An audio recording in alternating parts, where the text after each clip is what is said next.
Place à présent à l'invité et chaque vendredi, c'est le sport que nous abordons. On va évoquer 3 sujets aujourd'hui. La Confédération africaine de football qui a suspendu la formation des entraîneurs pour cause du coronavirus. Nous parlerons aussi de la Première Ligue Mané qui est en forme pour la reprise et puis la Bundesliga. La 30e journée, on va évoquer les affiches tout de suite avec Michel Takwa. Bonsoir. Bonsoir Samuel, bonsoir à tous. Premier sujet, la Confédération africaine de football a décidé de suspendre jusqu'à nouvel ordre son cycle de formation au profit des entraîneurs et techniciens du continent en raison de la pandémie du coronavirus. Des médias ont fait état de demandes formulées par plusieurs fédérations à la CAF d'utiliser cette période de confinement pour organiser des formations à leurs techniciens, mais les conditions ne semblent pas réunies. La CAF ne sera pas en mesure d'assurer ces formations alors que les différents aéroports sont fermés et le confinement imposé dans plusieurs pays en raison de la pandémie du coronavirus. Alors, d'abord, Michel Takwa, qu'est-ce que représentent ces séances de formation d'entraîneurs au niveau de la CAF? Il faut dire que presque chaque année, ou bien chaque 6 mois, la CAF envoie, si je peux le dire, les gens qui sont impétrants en la matière pour pouvoir former les différents entraîneurs au niveau de chaque fédération. Si on prend spécifiquement le cas du Togo, le Togo peut bénéficier de la formation des entraîneurs au niveau de la CAF par moment. Souvent, c'est 1 an, souvent, quelquefois, c'est 6 mois. Et donc, comme vous l'avez dit tout à l'heure, à cause du coronavirus, cette fois-ci, ça ne s'est pas passé. Et techniquement, comment ça se fait? Les pays envoient des gens se faire former où exactement? Non, c'est plutôt la CAF qui envoie des formateurs, ceux-là qui ont une certaine maîtrise de la formation en matière d'entraîneur vers les différentes fédérations. Et donc, la CAF les envoie, par exemple, au Togo. Et justement, la CAF peut profiter d'une semaine pour pouvoir former les entraîneurs qui sont ici. Et souvent, c'est le pays conforme qui désigne des entraîneurs. C'est vrai que tous les entraîneurs au niveau togolais ne peuvent pas aller à cette formation. Donc, au niveau de la Fédération togolaise de football, on prend des dispositions pour pouvoir avoir un certain nombre d'entraîneurs qui peuvent bénéficier de la formation des émissaires de la CAF. Alors, est-ce qu'il y a un manque à gagner quand la CAF dit « je ne peux plus le faire pour cette période » ? Vous savez, souvent les entraîneurs se préparent à cette formation parce que ça va dans leur intérêt, sans doute. Donc, à cause de Covid-19, ça ne peut pas avoir lieu cette année, si on peut le dire. Mais vous voyez l'intérêt que ces fédérations, bien ces entraîneurs, ce collectif portent à cette formation, puisque les fédérations ont quand même dit à la CAF, écoutez, ces moments de confinement peuvent nous permettre de pouvoir faire les formations, sauf que la CAF dit, pour problème d'aéroport qui ne travaillent plus et autres, on ne peut pas pouvoir faire déplacer les formateurs. Et donc, c'est sûr que ça pénalise forcément les entraîneurs, même si on peut remettre cela sur la saison à venir. Au niveau de cette saison, il n'y aura pas de formation, donc ça désavantage carrément ces entraîneurs. Alors, les coachs des coachs, c'est comme ça, peut-être il faut les appeler, que la CAF envoie, ils sont sur le continent ou bien ils viennent d'autres horizons? Non, ils sont souvent sur le continent. Ces coachs des coachs aussi peuvent bénéficier des formations des coachs, encore des coachs de la FIFA, parce que la connaissance n'est pas limitée. Et donc, ils sont souvent sur le continent parce que les travaux au niveau de la Confédération africaine de football se font au niveau du continent. Mais il faut souligner que quelquefois, la CAF aussi a souvent besoin des coachs ou bien des émissaires de la Fédération internationale de football association qui débarquent sur le continent et qui sont envoyés vers les différentes fédérations. Donc, en majorité, ces coachs, pour répondre concrètement à votre question, sont sur le continent. Mais la CAF peut encore bénéficier de certains formateurs plutôt qui sont au niveau de la FIFA et donc qui ne sont pas forcément sur le continent pour pouvoir venir aider ces coachs des coachs qui sont en Afrique et aller aider ces différentes fédérations qui en ont besoin. Alors, moi, ce sujet m'amène à vouloir comprendre quelque chose. Généralement, quand on regarde dans les pays occidentaux, on sait qu'il y a des écoles spécialisées pour la formation des entraîneurs. C'est quoi? Ces genres d'écoles n'existent pas sur le continent? Alors, ça existe forcément et surtout dans des pays les plus avancés en matière de football. Ça existe en Égypte, en Tunisie, en Afrique du Sud et autres. Même en Côte d'Ivoire, ça existe. Mais cela n'enlève pas l'apport des formateurs de la CAF, l'apport là que ces formateurs peuvent apporter aux différentes fédérations. C'est quoi? C'est plus des, des remises à niveau des recyclages qu'ils font? Justement, on peut parler, quand on parle de formation, vous savez, école de formation d'entraîneur est quand même un peu différente de la formation. Quand on prend une formation, c'est généralement sur une semaine, voire 2 semaines, mais quand on parle d'école, c'est sur un long moment. Oui. Donc ça peut être des années, 2 ans. Donc on peut parler plus de recyclage, de remise ou bien de mise à niveau de ces entraîneurs. Donc c'est pourquoi on parle souvent de spécialistes de la FIFA ou bien de la CAF qui débarquent dans des différentes fédérations, le Togo par exemple, et qui forment ceux-là qui ont eu déjà à avoir une formation de niveau. Ouais. Donc voilà, c'est juste une formation pour pouvoir les mettre au niveau réel des formations de hauteur qui se font en Europe et qui se font dans des pays aussi spécialisés en Afrique comme l'Égypte, la Tunisie et autres. Ces coachs, des coachs là, ils sont d'anciens entraîneurs, c'est ça? Des gens confirmés entraîneurs qui ont de la matière de la carrière derrière eux? Oui, il y a d'anciens entraîneurs, mais vous savez que aujourd'hui, le métier d'entraîneur ne voit pas surtout le côté vieillesse ou bien c'est parce que moi j'ai été ancien joueur, ancien entraîneur, et donc voilà, il y a des entraîneurs qui sont arrivés et qui font partie de la jeune garde, mais qui maîtrisent plus les rouages de ce qu'on appelle entraîneur. Et donc, j'allais répondre à votre question pour vous dire, oui, ça peut être composé d'entraîneurs de la vieille garde, mais aussi de la jeunesse, de la nouvelle garde qui a une certaine dynamisme, qui apporte de nouvelles choses au football moderne. Vous savez que le football se modernise aussi. Oui. Donc les gens qui ont été à la vieille école, ce ne sont pas forcément ceux-là qui connaissent les rouages du football. Eux aussi ont besoin de mise à niveau, comme on le dit toujours, mais la nouvelle garde aussi est dans ces éléments qui viendront former les différentes fédérations. D'accord. Nous passons maintenant au sujet suivant, la première ligue, la Ligue anglaise. Sadio Mané en forme pour la reprise. On avait déjà vu un Sadio Mané, j'allais dire un peu en forme à l'entraîneur, mais avant d'évoquer même la reprise du championnat, c'est un Sadio Mané un peu bizarre qu'on a vu arriver sur le terrain avec une coupe de cheveux qu'on ne lui connaissait pas. Moi, j'ai vu tout à l'heure la photo quand je préparais l'émission. Je dis, mais qu'est-ce qui lui est arrivé? Non, c'est simple. Bon, Sadio Mané est comme moi. Vous voyez, c'est avancé, comme on le dit souvent. Et donc, durant tout ce temps de confinement, c'est vrai que peut-être qu'il ne s'est pas coiffé. Ouais. Et donc, vous voyez plus les traits, les limites de l'avancée des cheveux ou bien du retard de ses cheveux, quoi. Donc, voilà. Mais il a sa particularité. Vous savez, quand vous prenez Sadio Mané aussi... quand vous voyez sa tête, vous voyez le prototype de personne qui est en face de vous. Quelquefois, les coupes de cheveux ne ressemblent pas à la chaleur dégagée par notre cœur ou bien à ce qu'on peut donner véritablement sur un terrain. Ça coupe à lui, mais Sadio Mané reste toujours Sadio Mané. Est-ce que à la reprise de l'entraînement, on a senti qu'il est en jambes? Oui, on a senti véritablement. D'ailleurs, durant ce temps de confinement, j'ai pu faire des recherches sur lui. Il s'entraîne individuellement, comme d'ailleurs beaucoup de joueurs qui s'entraînent et qui ont des consignes de leur entraîneur pour pouvoir s'entraîner individuellement. On le sent, c'est un guerrier. Sadio Mané, c'est un Africain. Vous savez que quand vous laissez l'Africain libre, ne croyez pas qu'il ne s'entraîne pas, il le fait. Et donc, on l'a senti en forme.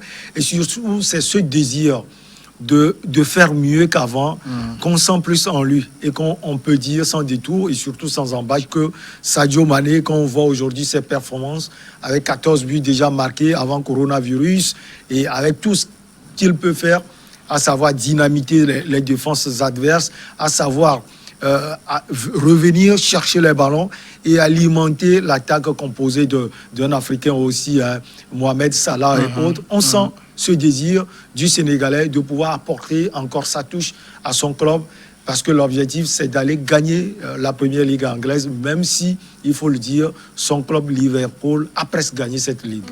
Mais Sadio Mané, c'est-à-dire, il y a eu toutes ces semaines où il n'était pas sur le terrain, même s'il s'entraînait individuellement, c'est pas la même chose qu'un entraînement collectif, c'est pas la même chose aussi qu'être sur le terrain et jouer. Est-ce qu'à la reprise du championnat, on risque de le voir clinquant, comme on le connaît? Et puis, vous savez, ce n'est pas seulement le propre de Sadio Mané, c'est le propre de tout joueur. Vous savez, quand on n'a pas un entraînement aussi collectif, qu'on ne joue pas régulièrement, comme avant, on est sans doute diminué. Et donc, ce qui avantage sans doute Sadio Mané et Liverpool, c'est que l'équipe qui sera aussi en face n'a pas eu le temps de jeu. Et donc, voilà. Oui, je pense que la reprise, sans doute, va être difficile, et pour Sadio Mané, et pour Liverpool, sans oublier tous les clubs de la Première Ligue anglaise. Mais vous savez, à chaque fois que vous aurez le temps de jeu, vous arrivez à vous perfectionner sur le terrain et que les touches vont revenir sans doute. Donc la reprise va être sans doute difficile pour lui. Mais je dis, Sadio Mané reste Sadio Mané. Il a affiché ses ambitions pour cette saison. Et ce qui est essentiel, c'est la Première Ligue anglaise. Liverpool n'était pas aussi scotché à la Ligue européenne des champions parce que c'est déjà remporté l'année écoulée. L'objectif, c'est la Première Ligue anglaise, et je pense que Jürgen Klopp et son club sont sur la bonne dynamique. Alors, Première Ligue anglaise, quelle est la position de Liverpool par rapport aux autres? Liverpool est premier au classement. Loin derrière lui, je n'ai pas les chiffres réels, mais je pense que Liverpool dépasse, j'allais dire, largement Manchester City et Leicester City, qui sont derrière, bien loin derrière. Je pense que 2 voire 3 victoires de Liverpool vont pouvoir sacrer ce club aussi légendaire champion de la Première Ligue anglaise. Et à quel niveau se trouve-t-on du championnat? On est à quelle journée déjà? Je pense qu'il reste 9 journées précisément pour la fin du championnat. À 36 journées, on peut se dire que ça fait... On a déjà joué 27 journées, pour être précis, entre 27 et 28 journées. Donc on a encore entre 8 et 9 journées encore à jouer. Est-ce que Mané reste toujours l'espoir de Liverpool? Sans ça, il faut le dire, Mané reste l'espoir de Liverpool. Quand vous suivez les matchs de Liverpool, vous verrez l'apport non seulement technique de ce joueur sénégalais, mais aussi physique. Vous savez, jadis, Mané, c'est celui-là qu'on présente plus comme un joueur africain. Vous savez, quand on vous présente comme un joueur africain, on vous dit que vous avez tout pour pouvoir peut-être déstabiliser l'adversaire au niveau physique, mais vous n'avez pas la touche technique. Mais on a vu, le temps passe, mais on sent que voilà, Sadio Mané est en train de s'améliorer. D'ailleurs, son sens de but, d'ailleurs, on ne le voyait pas avant. Sadio Mané, c'est quelqu'un qui n'arrivait pas à marquer des buts. Mais déjà, ça fait 2 ans, on le voit marquer aussi des buts. La saison écoulée, il a marqué le même nombre de buts que Mohamed Salah et puis Pierre-Emerick Aubameyang, 22 buts. Et cette saison, comme je l'ai déjà dit, il a marqué 14 buts avant coronavirus. Donc c'est un Sadio Mané aujourd'hui à qui on sent plus d'amélioration au niveau de ce sens de but, et puis et puis on sent Sadio Mané aussi déstabiliser l'adversaire au niveau technique. Il arrive à dribbler, il arrive à prendre les adversaires à contre-pied. Donc voilà, c'est quelqu'un qui apporte tellement à Liverpool et qui est aujourd'hui suivi par de grands clubs européens, surtout le Real Madrid. Vous savez que le Real ne mise pas sur un joueur parce qu'il faut miser sur le joueur. Ça veut dire que le Real sent le besoin au joueur, et le Real plutôt sent que Sadio Mané apporte tellement à Liverpool, sauf que Liverpool n'est pas prêt aujourd'hui à laisser partir Sadio Mané. Ça prouve à suffisance le poids du Sénégalais dans l'effectif de Jürgen Klopp. Mais Mané, ce n'est pas le seul joueur emblématique de Liverpool. Il y a aussi l'autre, l'Égyptien, Mohamed Salah. Est-ce qu'on doit considérer entre les deux, enfin, parce que moi, je suis pas régulièrement le foot, mais je sais que c'est les deux qui sont vraiment en vue. Est-ce qu'on doit considérer Mané comme le cheval de proue du club? Vous savez, ce qui fait aussi la puissance de Liverpool aujourd'hui, c'est Jürgen Klopp, l'entraîneur, qui a mis en place un collectif. Et quand vous parlez de collectif, ça veut dire que l'apport de tout le monde est très important. Vous avez parlé de Salah également. Il y a d'autres joueurs. Il y a aussi la défense et puis le milieu de terrain. Donc il y a des compartiments de jeu que Jürgen Klopp, le technicien allemand, a su bâtir depuis sa venue là-bas à Liverpool. Donc c'est vrai, c'est un collectif qui marche aujourd'hui, mais Sadio Mané, quand on voit sa progression aujourd'hui, moi je peux le dire sans détour, qu'il est sans doute le fil d'Ariane de cette formation de Liverpool. Oui, Salah l'était. Les années antérieures, il y a encore 2 ans, Salah était plus complet que Sadio Mané, parce que Salah, c'est quelqu'un qui arrive à dribbler l'adversaire, mais qui arrive également à pouvoir défendre dans les moments difficiles et marquer facilement de buts. Il y a encore, déjà à partir de l'année écoulée, on a vu plus l'apport du Sénégalais Sadio Mané que celui de Salah. Et ça a voulu créer aussi des tensions entre les deux joueurs devant. Parce que avant, c'est Salah qui prenait plus de responsabilités. Sadio Mané se dit, moi aussi j'ai véritablement évolué, donc je dois prendre aussi des responsabilités. Vous savez, les joueurs, ils sont aussi un peu jaloux. Ça a irrité un peu l'Égyptien. Heureusement que, voilà, ils ont considéré que, vous savez, nous sommes des Africains. On le fait pour le bonheur de Liverpool. Ils se sont compris. Et pour, bien sûr, le bonheur de Liverpool. Donc, on peut le dire aujourd'hui, quand on voit l'attaque et surtout la formation en général de Liverpool, celui qui fait mieux et qui peut être mieux noté, c'est Sadio Mané. Dernière question sur ce sujet. Vous avez dit l'objectif aujourd'hui de Liverpool, c'est la première ligue anglaise.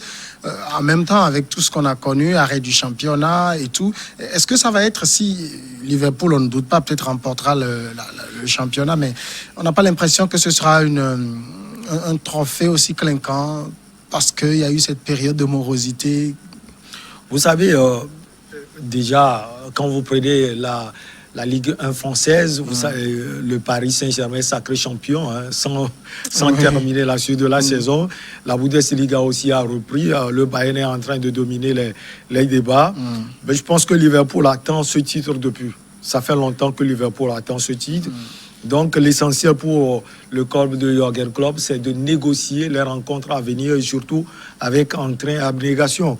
Et surtout quand vous voyez tout ce que Liverpool a eu à vivre les années passées, quand on est très proche du titre, même l'année écoulée, on s'est dit Liverpool doit faire énormément attention aujourd'hui et négocier les rencontres à venir. Et donc pour répondre à votre question, ce titre de Liverpool va rester un peu plus important pour Liverpool parce qu'il l'a cherché durant des saisons. Et cette saison, on l'a vu, Liverpool a bataillé dur et sur tous les fronts pour pouvoir avoir ce titre. Ça reprend le 17, c'est ça? Sans doute, le 17. Dernier sujet, la Bundesliga. Nous sommes en Allemagne, la 30e journée de Bundesliga. On va parler des affiches. 30e journée, à quoi s'attend-on? Il y a le Bayern Leverkusen qui va recevoir au B Arena, sur son terrain bien sûr, le Bayern de Munich. J'ai parlé de cette rencontre parce que le Bayern mène les débats avec 7 points d'avance sur le poursuivant immédiat, Dortmund.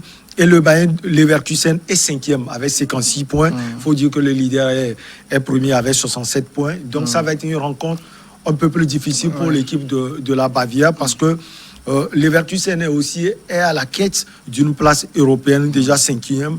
Donc il faut chercher les 3 points à domicile pour pouvoir essayer de titiller Leipzig qui est 3e et qui est d'abord le Borussia et puis Leipzig le Borussia est 4e, Leipzig 3e. Donc ça va être une rencontre très difficile pour Leverkusen, non seulement pour Leverkusen mais aussi pour le Bayern de Munich. Mais quand on regarde un peu les classements, le premier il a un peu d'avance. Le premier 67 points. 67 points. Ouais. Le Borussia 60 points. 7 points. 7 points. Et Leipzig 58 points. Le Borussia Mönchengladbach 56 points. Leverkusen 56 points. Déjà avec cette victoire, le Leverkusen peut passer devant même le 3e qui est Leipzig avec 59 points. Or Leipzig a 58 points. Si cette formation, cette dernière, n'arrive pas à gagner. D'ailleurs, elle va recevoir aussi Paderborn 07 qui n'est pas aussi bien positionné dans le classement. Donc, 30e journée, on va peut-être assister à un bouleversement dans le classement, mais le premier restera premier de toute façon. Oui, le premier va rester premier. Si le Bayern a des difficultés, comme je l'ai déjà dit, le Bayern de Munich a des difficultés devant Leverkusen. Le Bayern battu peut-être, le Bayern restera leader. Mais le Borussia, s'il gagne, le Borussia aura à jouer contre le Hertha Berlin. S'il gagne, le Borussia aura 63 points. Donc l'écart se réduit avec 4 points. Et donc le Bayern, compte tenu de des difficultés, comme je l'ai toujours dit aussi en Bundesliga, le Bayern n'est pas prêt aujourd'hui à lâcher d'un point. Donc ici, dans la Bundesliga, on ne peut pas miser tout de suite pour dire, comme on vient de le faire, par exemple, pour Liverpool, et dit c'est le Bayern qui l'emportera. Tout peut encore se produire. Tout peut se produire à partir de ce week-end, comme on l'a déjà dit. Si Dortmund arrive à gagner le Hertha Berlin et que le Bayern perd, ce qui est possible, parce que je l'ai déjà dit, le Bayern va se déplacer chez Leverkusen.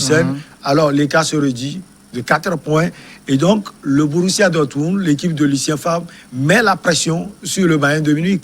Donc, tout peut se jouer. Et si, encore, dans une journée, au cours d'une journée, le Bayern tombe encore, ça va être un peu plus difficile. Mais connaissant aujourd'hui le Bayern avec les éléments qu'il a, j'avais déjà dit ça sur le plateau, le Bayern avait eu des difficultés déjà en défense, mais l'entraîneur a su corriger ses carences au niveau défensif en alignant Alaba, qui était gaucher. Il est maintenant, il faut le dire, il était latéral gauche, mais maintenant il est placé au milieu de la défense. Il y a aussi Jérôme Boateng. Et à droite, on a Benjamin Pavard, le français. Devant, on a Kimmich, des gens qui peuvent faire aussi le sale boulot, sans oublier l'attaque aujourd'hui avec Serge Gnabry, Lewandowski et autres. Le Bayern a un effectif de ce nom pour taper toutes les équipes possibles. Mais il faut faire attention parce que les journées se suivent aussi en Bundesliga, mais ne se ressemblent pas. Alors on va faire un peu le bilan peut-être de la Bundesliga depuis la reprise. On craignait, c'est la même chose dans toute l'Europe, qu'en déconfinant, on ait une deuxième vague. Avec la reprise du championnat, est-ce qu'on a eu des complications au niveau sanitaire, je veux dire pour les joueurs, pour le staff et tout? Pour le moment, à notre connaissance, non.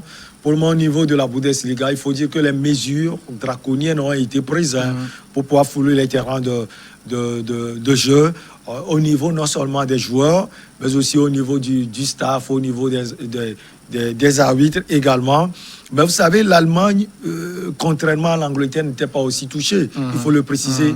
L'Angleterre aujourd'hui est le 3e pays le plus touché dans le monde, après sans doute les États-Unis et puis le Brésil. Et donc, les réalités au niveau de l'Allemagne sont aux antipodes des réalités au niveau de l'Angleterre. Et donc, l'Angleterre doit faire énormément attention. Même au niveau de l'Angleterre, dès le début, il y a eu des joueurs qui ont été contrôlés positifs. Même l'entraîneur, Michael Arteta, de Arsenal. Ça veut dire que l'Angleterre doit faire plus attention que l'Allemagne. Mais parlant du bilan, je pense qu'en notre possession, on n'a pas eu aussi de cas positifs dès la reprise du championnat allemand. Et ils sont à la 30e journée. On en a encore beaucoup devant. Non, c'est 36 journées. Donc, après cette journée, il restera 6 journées à jouer. Michel Takpa, merci. C'est moi qui vous remercie. On passe maintenant à la pause. Et puis, juste derrière cette pause, c'est Regard croisé qui suit.